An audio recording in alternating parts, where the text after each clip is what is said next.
In this video, I'm going to show you how you can export your Canva design as a PDF file. So what you need to do is head over to Canva and log in to your account.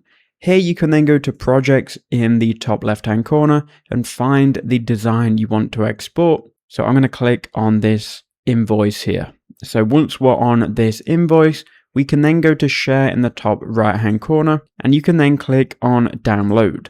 This will then give you the options to change the file type. So if you click on this downwards arrow, you can choose any of these file types. If you want a standard PDF file, go PDF standard. The clue is in the name. You can then click on download. That will then save your file here to your computer. It will probably go in the downloads folder. And as you can see, it is now a PDF file. You can do this for any design on Canva. Just make sure though you change it to PDF, and as you can see, it is a working PDF file.